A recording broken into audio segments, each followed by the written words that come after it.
വളരെ സന്തോഷത്തോടു കൂടിയാണ് ഈ അസംബ്ലിയുടെ ഈ മുഹൂർത്തത്തിൽ നിങ്ങളോട് ഒരുമിച്ച് നിൽക്കുന്നതിന്, ഒരുമിച്ച് സാർവത്രിക സഭയുടെ ശുശ്രൂഷയിൽ സിറോ മലബാർ സഭയുടെ പങ്കിനെക്കുറിച്ച് ഓർക്കുന്നതിന്, കേരള സഭയുടെയും ഭാരത സഭയുടെയും കെട്ടുപണിയിലും നമ്മുടെ പൊതുസമൂഹത്തിൻ്റെ പുനർനിർമ്മിതിയിലും ഈ സഭ നിർവഹിക്കുന്ന ശുശ്രൂഷയെക്കുറിച്ച് ഓർക്കുന്നതിന് എനിക്ക് ലഭിച്ച ഈ ഒരവസരം, ഇതിൻ്റെ സംഘാടകരോട്, അഭിമന്യ major arch bishop Raphael Thattil പിതാവിനോട് പ്രത്യേകമായി നന്ദിയും സ്നേഹവും ഞാൻ അറിയിക്കട്ടെ. പാലാ രൂപതയിൽ ആതിഥ്യമരുളുന്ന ഈ അസംബ്ലി എന്തുകൊണ്ടും പ്രത്യേകതയുള്ളതാണ്. ഈ രൂപത അതിൻ്റെ ജൂബിലിയുടെ നിറവിലാണ്. ഇത് വിശുദ്ധരുടെ മണ്ണാണ്. പവിത്രമായ കുടുംബജീവിതത്തിൻ്റെ ദൃശ്യമായ അടയാളങ്ങളായി സാർവത്രിക സഭയിൽ ത്രോണോസിൽ ഉയർത്തപ്പെട്ടിരിക്കുന്ന നാമങ്ങൾ ഏറെയുള്ള ഒരു അജപാലന ഭൂപ്രദേശവും കാനോനിക സംവിധാനവുമാണ്. പാലാ രൂപതയുടെ ജൂബിലിയുടെ നിറവ് ക്രിസ്തീയ ജീവിതത്തിൻ്റെ പടിപടിയായുള്ള വളർച്ചയുടെ മികവ് എന്ന് സഭയും സമൂഹവും ഒരുപോലെ സന്തോഷത്തോടെ ഓർക്കുന്ന ഒരു പശ്ചാത്തലത്തിലാണ് ഈ അസംബ്ലി ഇവിടെ അതിൻ്റെ അനുഗ്രഹമായി, ജൂബിലിയുടെ ഭാഗ്യമായി ഇവിടെ ആഘോഷിക്കപ്പെടുക.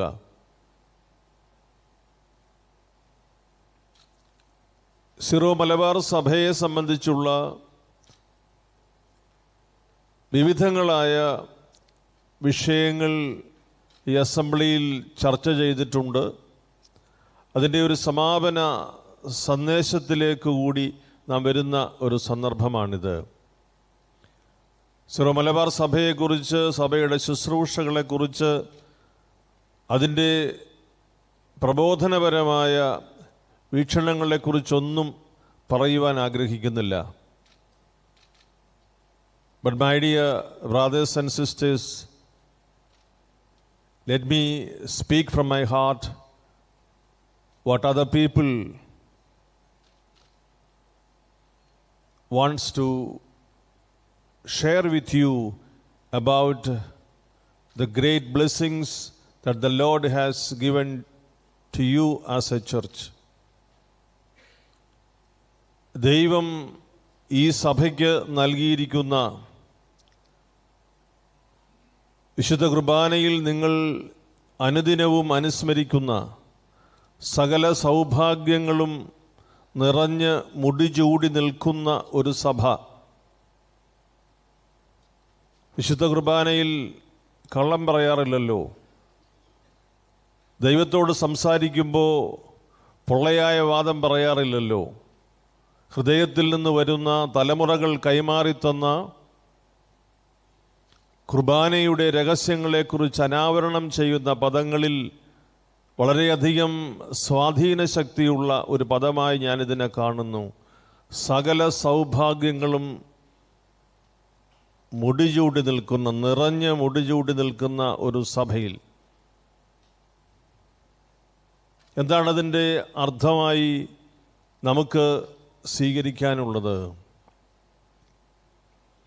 അപ്പസ്തോലികമായ ഈ സഭയുടെ കൈവിട്ടുപോകാത്ത സാർവത്രിക ബന്ധം മറ്റ് സഭകളുടെ മുൻപിൽ, ചരിത്രത്തിൻ്റെ മുൻപിൽ വേറിട്ട ഒരനുഭവമാണ് എന്നത് ഈ സഭ എന്നും തിരിച്ചറിയണം. വിശുദ്ധ പത്രോസിൻ്റെ പിൻഗാമിയുമായുള്ള അവികലമായ സുവിശേഷാത്മകമായ സഭാപരമായ ബന്ധം ഒരു സഭയുടെ അടിസ്ഥാനം ഉറപ്പിക്കുന്ന ആത്മബന്ധത്തിൻ്റെ കണ്ണിയായി നാം തിരിച്ചറിയുക. ഈ സഭയുടെ ജീവിതത്തിൽ പരിശുദ്ധാത്മാവ് അതിശയകരമായി ഇടപെട്ട് ഈ സഭയ്ക്കും മറ്റ് സഭകൾക്കും സാർവത്രിക സഭകൾക്കും നൽകിയിട്ടുള്ള വലിയ മാറ്റിവെക്കാനാവാത്ത ആത്മീയ കൃപകൾ നമ്മുടെ ശ്രദ്ധയിൽ, ധ്യാനത്തിൽ, വിചിന്തനത്തിൽ, പ്രവർത്തന മേഖലയിൽ നിറയട്ടെ എന്നാണ് എൻ്റെ പ്രാർത്ഥന. വിശുദ്ധരുണ്ടാകുന്നത് കത്തോലിക്കാ സഭയിലെ അതിസങ്കീർണമായ പരിശോധനകൾക്കും നിരീക്ഷണങ്ങൾക്കുമെല്ലാം വിധേയപ്പെടുത്തിക്കൊണ്ടുള്ള സുദൃഢമായ നിയതമായ ഒരു പദ്ധതിയിലാണ് വിശുദ്ധർക്ക് വേണ്ടിയുള്ള നാമകരണ നടപടികളുടെ കാര്യാലയം പ്രവർത്തിക്കുക. ഏതെങ്കിലും ഒരു വിഭാഗത്തെ സംതൃപ്തിപ്പെടുത്താനോ ഏതെങ്കിലും ഒരു വിഭാഗത്തിന് പ്രോത്സാഹനം കൊടുക്കാനോ ആ നിലയിൽ ഒരു വിശുദ്ധൻ സഭയിൽ ഉണ്ടാകില്ല. വിശുദ്ധമായ കുടുംബജീവിതം നയിക്കുന്നതിൻ്റെ അടയാളമായി ദൈവം നൽകുന്ന ചില സൂചനകളാണ് വിശുദ്ധ ജീവിതത്തിലൂടെ വരിക. ഒന്നിൽ കൂടുതൽ വിശുദ്ധരുണ്ടാകുമ്പോൾ ഒരുപക്ഷെ ഒരു അപകടം വരും. ഇത് സാധാരണ ഒരു സംഭവമാണെന്ന്. അതില്ലാത്തവർക്ക് അതിൻ്റെ വേദന അറിയുള്ളൂ. കൂടുതലുള്ളവർക്ക് അതിൻ്റെ ഒരുപക്ഷെ അതിൻ്റെ പ്രാധാന്യം മറന്നുപോകും. ഞാൻ സൂചിപ്പിക്കാൻ ആഗ്രഹിക്കുന്ന കാര്യം, അതിവിശുദ്ധമായി ജീവിച്ചു വരുന്ന ഒരു സഭാജീവിതത്തിൻ്റെ അനുരണനങ്ങളാണ് ഈ വിശുദ്ധ മാതൃകകൾ. അവരുടെ ജീവിതത്തിൽ അത് അവസാനിക്കുന്നില്ല എന്ന പരമാർത്ഥം നാം സ്വീകരിക്കണം. അത് മുൻപോട്ട് അനുസ്യൂതമായി കൊണ്ടുപോകേണ്ടുന്ന കൃപയുടെ ഒരു ചാനലാണ്. പ്രിയപ്പെട്ട പിതാക്കന്മാരെ, സഭാമക്കളെ, ഈ സഭയിലെ അനുഗ്രഹീതരായ ജനപ്രതിനിധികളുടെ സാന്നിധ്യത്തിൽ അവരേത് പാർട്ടിയാണെന്ന് നോക്കാതെ ഒരു മുഖം മാത്രം ഞാൻ കണ്ടാണ് ഇപ്പോൾ സംസാരിക്കുക. നിങ്ങൾ സീറോ മലബാർ സഭയുടെ മക്കളാണ് എന്ന ഒരു ലേബൽ മാത്രം.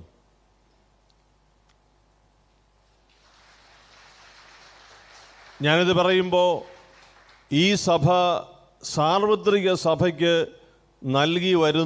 നൽകിയിട്ടുള്ള സംഭാവനകൾ ഇന്ന് ചരിത്രം തമസ്കരിക്കുമാറ് ഉള്ള ആ അവസ്ഥയിൽ നിന്ന് സജീവമായി ഉന്മേഷത്തോടെ മുൻപോട്ട് വന്ന് സാർവത്രിക സഭയെ ബലപ്പെടുത്തുന്ന മുഖ്യധാരയിൽ അടിയന്തരമായി എത്തണം എന്നത് മറ്റെല്ലാ സഭകളും പൊതുസമൂഹവും ആഗ്രഹിക്കുന്ന വസ്തുതയാണ്.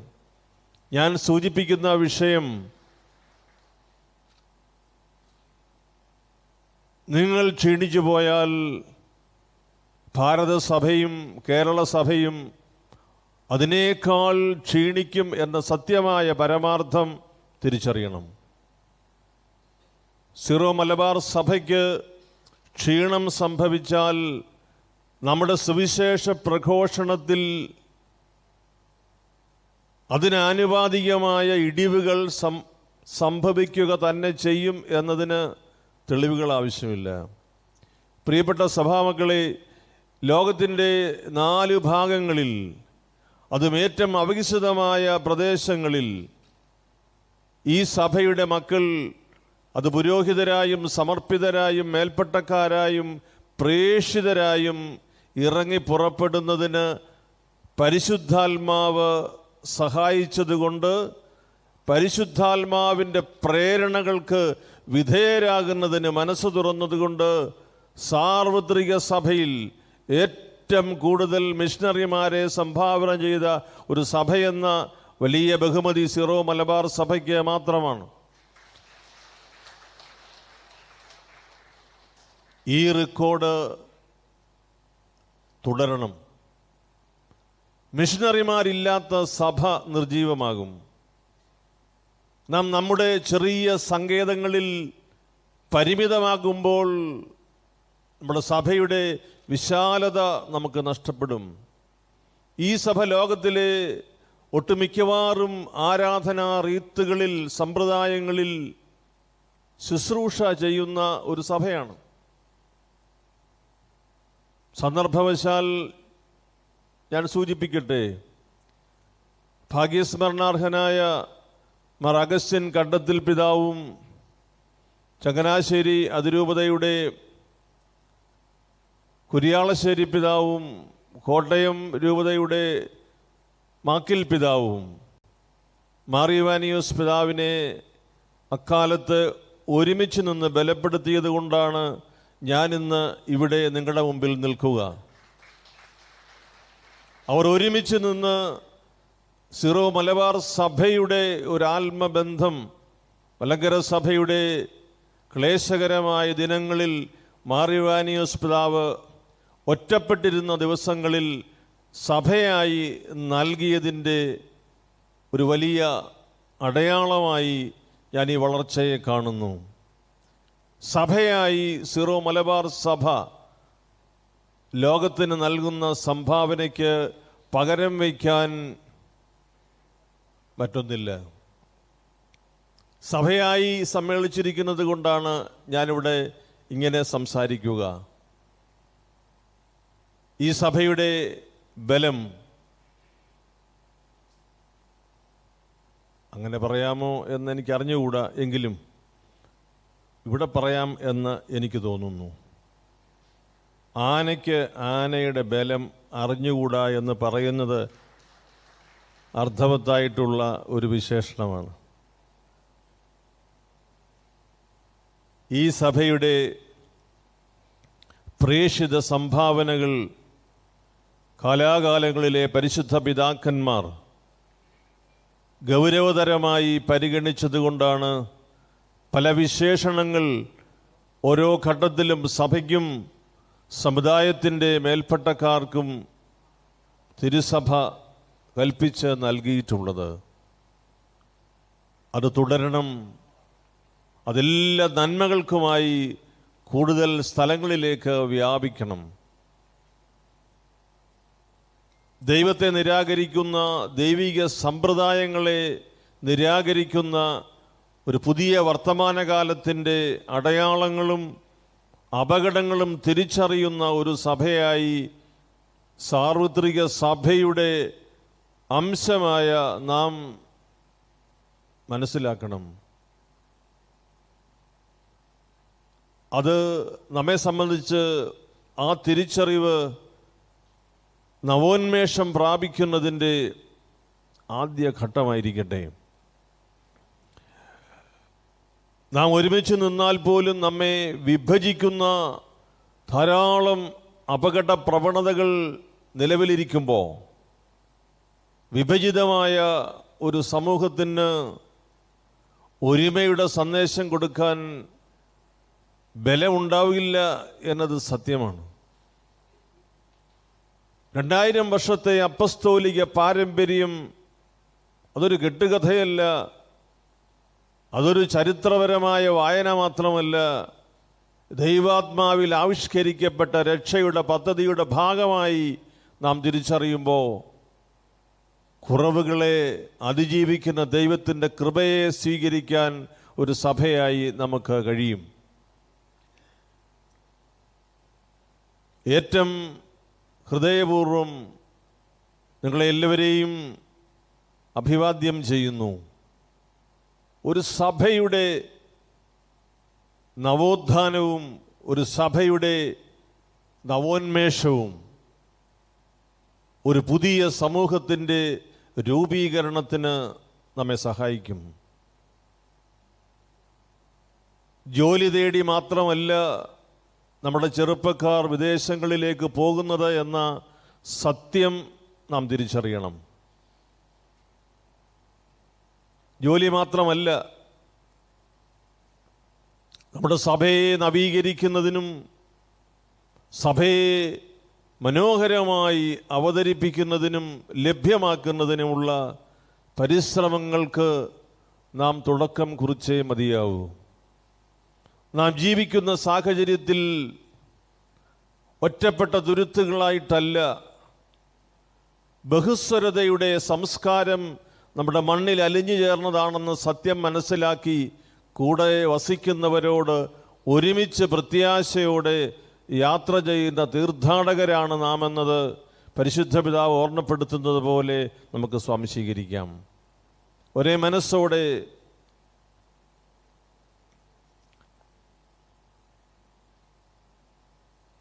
ഹൃദയത്തിൽ നിന്ന് നാം ഒരു ചോദ്യം നമ്മോട് ചോദിക്കണം. നമുക്ക് പരിചിതമല്ലാത്ത ആഫ്രിക്കയിലെ വിവിധ രാജ്യങ്ങളിൽ ഈ സഭയുടെ മിഷണറിമാർ ധൈര്യത്തോടെ കടന്നു ചെന്ന് യേശുവിൻ്റെ സുവിശേഷം പ്രസംഗിക്കുന്നതിന് അവരെ പ്രാപ്തരാക്കിയ ഘടകമെന്താണ്? ഒരു പരിചയവുമില്ലാത്ത ജനസമൂഹത്തിലേക്ക് ഇറങ്ങാൻ ഈ സഭയിലെ മക്കളെ പ്രേരിപ്പിച്ച ഘടകമെന്താ?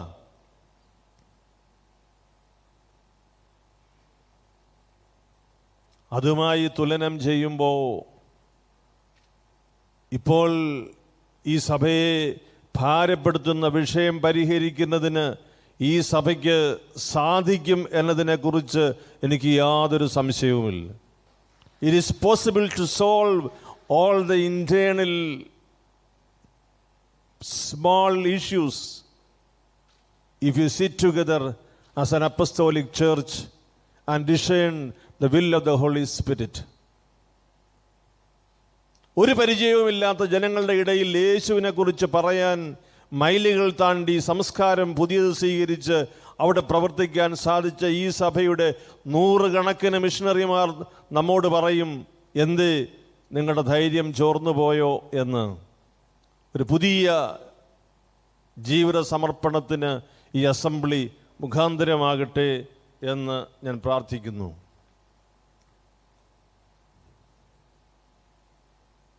എനിക്ക് 20 മിനിറ്റാണ് അനുവദിച്ചതെന്ന് എനിക്കറിയാം. എൻ്റെ ആയുസ്സിൻ്റെ വലിപ്പം ആ നോട്ടീസിൽ കുറിച്ചിട്ടുണ്ട്. അസംബ്ലിയിൽ 20 മിനിറ്റ് കിട്ടുക എന്ന് പറയുന്നത് വലിയ ഭാഗ്യമാണ്. അതുകൊണ്ട് 1 മിനിറ്റ് പോലും ഞാൻ കുറയ്ക്കാൻ ഉദ്ദേശിക്കുന്നില്ല. അത് കൂടാതെ പോകാനുള്ള ക്രമീകരണം പോളിപ്പിതാവ് ചെയ്തുകൊള്ളും. ഞാൻ എൻ്റെ വാക്കുകൾ അവസാനിപ്പിക്കട്ടെ. പ്രിയപ്പെട്ട പിതാക്കന്മാരെ, സഭാമക്കളെ, പ്രിയപ്പെട്ട സ്നേഹിതരെ, ഞാനൊരു ആശംസ വെറുതെ പറഞ്ഞിട്ട് പോകാൻ എൻ്റെ മനസ്സ് അനുവദിക്കാഞ്ഞതുകൊണ്ടാണ് ഞാൻ നിങ്ങളോട് ഹൃദയം തുറന്ന് സംസാരിച്ചത്. ഈ സഭയ്ക്ക് ഔന്നത്യവും ഈ സഭയ്ക്ക് ബഹുമാന്യതയും ഈ സഭ മറ്റുള്ളവരാൽ കരുതപ്പെടുന്ന ഒരവസ്ഥയും അവസാനിച്ചു പോയ ചരിത്രത്തിൻ്റെ ഭാഗമല്ല, അനുസ്യൂതമായി തുടരുന്ന സഭാജീവിതത്തിൻ്റെയും പൊതുജീവിത ക്രമത്തിൻ്റെയും ഭാഗമാണ് എന്നത് ദയവായി നിങ്ങൾ തിരിച്ചറിയണം. ഇത് നമുക്ക് മുമ്പിലിരിക്കട്ടെ ഒരു പാഠമായി. എല്ലാ വെല്ലുവിളികളെയും അതിജീവിച്ച ഒരു സഭാ ചരിത്രത്തിൻ്റെ മുൻപിൽ കാലഘട്ടത്തിൽ നമുക്ക് നൽകപ്പെട്ടിരിക്കുന്ന കൃപയുടെ ശക്തിയെ തിരിച്ചറിഞ്ഞ് ഇതിനെ അതിജീവിക്കാൻ ഈ സഭയ്ക്ക് കഴിയും. അതിന് പരിശുദ്ധാത്മാവ് തുണയ്ക്കട്ടെ. ഇവിടെ വന്ന് എന്ത് ആശംസയാണ് പറയേണ്ടതെന്ന് ഞാൻ ആലോചിച്ചു. പല ആശംസകൾ ഞാൻ കുറിച്ചു വെക്കാൻ തുടങ്ങി. അവസാനം ഒരു തീരുമാനത്തിലെത്തി, ആ ആശംസയൊന്നും അല്ല. ഈ സഭയെക്കുറിച്ച് എൻ്റെ ഹൃദയത്തിൽ നിന്ന് എന്താണ് പറയേണ്ടതെന്ന് സ്വതന്ത്രമായി പറയാനുള്ള സ്വാതന്ത്ര്യം എടുക്കുക എന്ന തീരുമാനത്തിലെത്തി. എൻ്റെ ഈ ഒരു സാഹസത്തിൽ വല്ല വാക്കുകളും പിഴച്ചു പോയിട്ടുണ്ടെങ്കിൽ അത് ശരിയായി തിരുത്തി നിങ്ങൾ വായിക്കുക. അത് മാത്രം ചെയ്താൽ മതി. അതിന് എനിക്ക് വിശദീകരണമായിട്ട് ഒന്നും എഴുതേണ്ടതില്ല. നിങ്ങൾ അത് കൃത്യമായി തിരുത്തി നിങ്ങളുടെ നിഘണ്ടുവിൽ എഴുതി സൂക്ഷിക്കുക. എൻ്റെ ഹൃദയത്തിൻ്റെ ഭാഷ, അത് വായിക്കാനുള്ള സ്നേഹവും കരുതലുമെല്ലാം നിങ്ങൾക്കുണ്ടാകും എന്ന് ഞാൻ പൂർണ്ണമായി വിശ്വസിക്കുന്നു. ഈ വേദിയിലിരിക്കുന്ന പ്രിയപ്പെട്ട നമ്മുടെ മന്ത്രി ഒഴികെ ബാക്കിയുള്ളവരാരും ഇന്ന് ഇവിടെ സംസാരിക്കുന്നില്ലെന്നാണ് എനിക്ക് നോട്ടീസിൽ നിന്ന് മനസ്സിലായ വിവരം. കാരണം അങ്ങനെയുള്ള ഒരു സാവകാശം അല്ലല്ലോ ഈ സമ്മേളനം. എങ്കിലും ഇവിടെ ഇത്രയും സീറോ മലബാർ സഭയുടെ ഇത്രയും സമുന്നതരായ രാഷ്ട്രീയ നേതാക്കന്മാർ ഇവിടെ ഇരിക്കുമ്പോൾ അത് ഇടതെന്നോ വലതെന്നോ ഇനി നടുക്കെന്നോ വ്യത്യാസമില്ലാതെ ഇരിക്കുന്ന ഈ ജനപ്രതിനിധികളെ കാണുമ്പോൾ അവരോടൊരു വാക്ക് പറയണം എന്ന് ഞാൻ ആഗ്രഹിക്കുന്നു. നിങ്ങൾ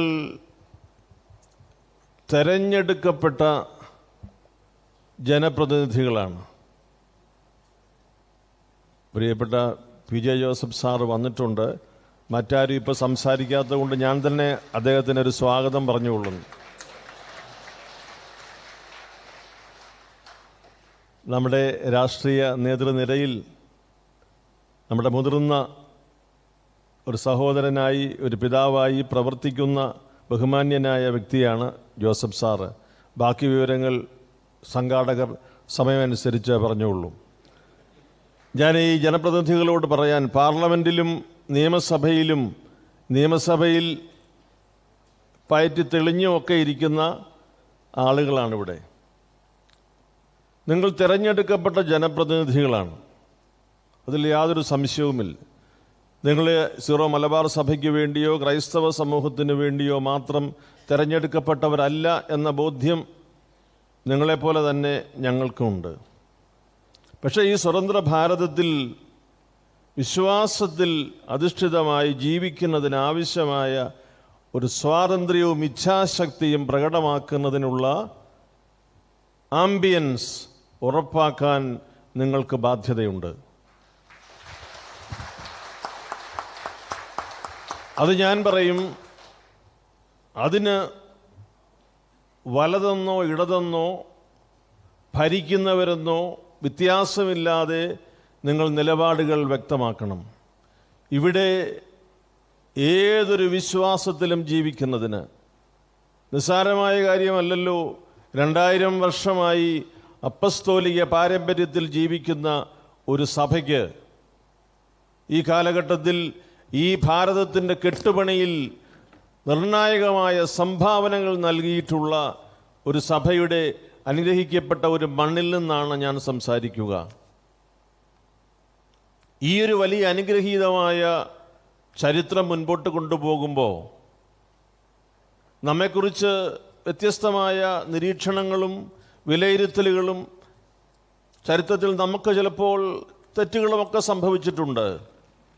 എന്നാൽ ക്രൈസ്തവ സമൂഹമായി ഈ മണ്ണിൽ ജീവിക്കുന്നതിനുള്ള എല്ലാ അവകാശത്തിനും വേണ്ടി, എല്ലാവർക്കും വേണ്ടി പോരാടുന്ന നിങ്ങൾ ഈ സഭയെയും ഈ ക്രൈസ്തവ സമൂഹത്തെയും ഹൃദയത്തിലേറ്റി പോരാടണം എന്ന് തന്നെയാണ് എനിക്ക് അപേക്ഷിക്കാനുള്ളത്. അതിൽ വോട്ട് ബാങ്കുകൾ നിങ്ങളുടെ പരിഗണനാ വിഷയം ആകരുത്. നിങ്ങൾ ഈ കാര്യം ചെയ്യുമ്പോൾ ഭാരതത്തിൻ്റെ ആത്മാവിനെ സംരക്ഷിക്കുന്നു എന്ന ചാരിതാർത്ഥ്യം നിങ്ങളെ ഭരിക്കട്ടെ. ഭരിച്ചാലും ഭരിച്ചില്ലെങ്കിലും നാം ഓർക്കേണ്ടുന്നത്, നിങ്ങളിൽ വിശ്വാസം അർപ്പിച്ചുകൊണ്ട് നിങ്ങളെ പ്രതിനിധികളായി അയച്ചിട്ടുള്ള എല്ലാ വിഭാഗം ജനങ്ങളുടെയും മനസ്സിൽ ഈ സ്വതന്ത്ര ഭാരതത്തിൻ്റെ ബഹുസ്വരതയുടെ സംസ്കാരം നിങ്ങളിൽ ഉറപ്പായി ഞങ്ങൾക്ക് കാണാൻ കഴിയും എന്ന വിശ്വാസമാണ്. നിങ്ങളെല്ലാം ഭാഗ്യവശാൽ ഞാൻ ഈ പറയുന്ന ഗണത്തിൽ പെടുന്നതുകൊണ്ട് നിങ്ങളെ ഇപ്പോൾ പ്രതിപക്ഷ സ്ഥാനത്തിരുത്തുന്നില്ല ആ കാര്യത്തിൽ. പക്ഷേ നമ്മുടെ രാജ്യത്ത് വർദ്ധിച്ചു വരുന്ന വിഭാഗീയതയുടെ ഒരു വേലിയേറ്റം കാണുമ്പോൾ ഞങ്ങൾക്ക് ധൈര്യമായും സന്തോഷമായും പറയാൻ കഴിയുന്നത് നമ്മുടെ നാട്ടിലെ ജനപ്രതിനിധികളോടാണ്. You fight for that freedom of coexistence, dignified life in India. ഈ രാജ്യം എല്ലാവരുടേതുമാണ്. ഈ രാജ്യം ഇവിടെ ഏറ്റവും ഒടുവിൽ വന്ന് പ്രവേശിക്കുന്ന പൗരൻ്റേതുമാണ്. എങ്കിൽ നിങ്ങളുടെ ജനപ്രതിനിധികൾ എന്നുള്ള വലിയ സമർപ്പണം അനുഗ്രഹീതമായി ഏറ്റവും കൃപയുള്ളതായി തീരുന്നതിന് ഇടയാകട്ടെ.